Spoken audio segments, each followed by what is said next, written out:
Class চলাকালীন ভেঙে পড়ল ছাদের কংক্রিট। অল্পের জন্য রক্ষা পেলেন প্রাথমিক বিদ্যালয়ের শিক্ষক থেকে শিক্ষার্থীরা। ভিডিও ভাইরাল সোশ্যাল মিডিয়ায়। অল্পের জন্য বড় দুর্ঘটনা এড়ানো গেল পূর্ব বর্ধমান জেলার বর্ধমান ১ নম্বর ব্লকের বাঘার ১ অঞ্চলের জিয়ারা প্রাথমিক বিদ্যালয়ে। বৃহস্পতিবার দুপুরে ক্লাস চলাকালীন আচমকায় ভেঙে পড়ে ছাদের কংক্রিটের একটি অংশ। মুহূর্তের মধ্যে আতঙ্ক ছড়িয়ে পড়ে ছাত্রছাত্রী ও শিক্ষকদের মধ্যে। ঘটনাটি ঘটেছে পূর্ব বর্ধমান জেলার বর্ধমান ১ নম্বর ব্লকের বাঘার অঞ্চলের অন্তর্গত জিয়ারা প্রাথমিক বিদ্যালয়ে। সোশ্যাল মিডিয়ায় প্রকাশিত একটি ভিডিওতে দেখা গেছে, হঠাৎ ভেঙে পড়া ছাদের প্লাস্টার ও কংক্রিটের টুকরোর ভয়ে ছোটাছুটি শুরু করে পড়ুয়ারা। শিক্ষকরা দ্রুত পরিস্থিতি সামাল দেন। এমনকি ছাদের ভাঙা অংশ কিছুটা ঝুলে থাকার কারণে স্কুলের ঘণ্টার হাতুড়ি দিয়ে সেটিকে নিচে নামাতে দেখা যায় এক শিক্ষককে। স্কুলের শিক্ষক আকবর আলী জানান, পরীক্ষা চলাকালীন অবস্থায় আচমকায় ছাদের কংক্রিট ভেঙে পড়ে।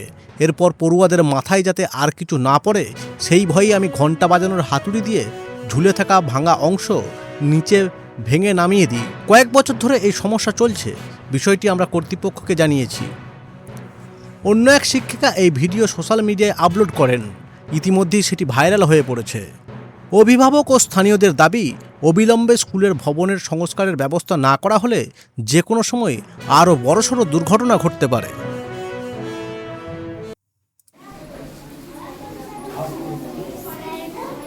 এক্ষুনি মানে আপনার মাথায় যদি পড়তো তাহলে তো একদম খাতা না দেখলেই তো পড়তো। হ্যাঁ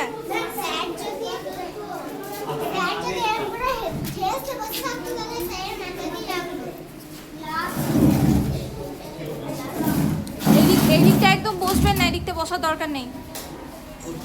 ওই দিকটা করে বসুন, নালে ফ্যানটা বন্ধ কর। তাহলে এগুলো যদি পড়ে। পরীক্ষা চলাকালীন অবস্থায় একটা পাথরে এই ধারায় চাং ভেঙে পড়েছিল। হ্যাঁ, আপনাকে নিজে হাতে দেখলাম চাই ছাড়াতে হাতুড়ি দিয়ে। হ্যাঁ, ওটা ছেলেদের পরবর্তীকালে মাথায় যাতে না পড়ে যায়, বা ছেলেরা পরীক্ষারত অবস্থায় আছে সেই জন্য হাতুড়ি দিয়ে একটু কাঠের ঘন্টা পেটানো হাতুড়িটা দিয়ে। কতদিন ধরে এরকম অবস্থা? এরকম কয়েক বছর ধরেই চলছে, আমি জয়েন করার পর থেকে। আচ্ছা, এই বিষয়ে কি কোনো জায়গায় জানানো হয়েছিল? হ্যাঁ, ঊর্ধ্বতন কর্তৃপক্ষকে জানানো হয়েছে এবং রিপেয়ারিং গ্রান্ট আমাদের পাওয়া গেছে, কাজ চলছে। মানে আপনাদের জীবনহানি হতে পারতো বলছেন?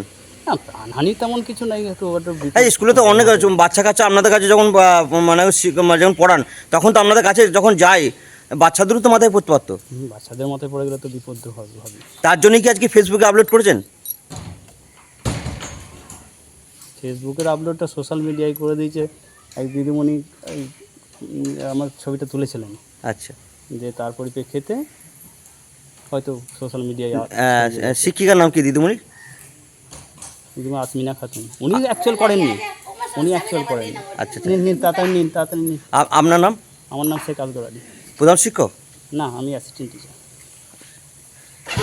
এটা কোন স্কুল? এটা জিয়ারা প্রাথমিক বিদ্যালয়। জিয়ারা প্রাথমিক বিদ্যালয়। আজকে কি এই অবস্থা ঘটনা কি জানিয়েছেন? হ্যাঁ, জানিয়েছি। তারা কি বললেন? তারা বললেন আমরা ব্যবস্থা নিচ্ছি। কতজন ছাত্রছাত্রী আছে স্কুলে? 104। হ্যাঁ, 104 জন। 104 জন ছাত্রছাত্রী নিয়ে। আর এরকম অবস্থা কত বছর ধরে? আমি তো এসে থেকেই দেখছি এরকম অবস্থা। মানে কত বছর তাও? আমি তো 2021-এ জয়েন করেছি। এরকম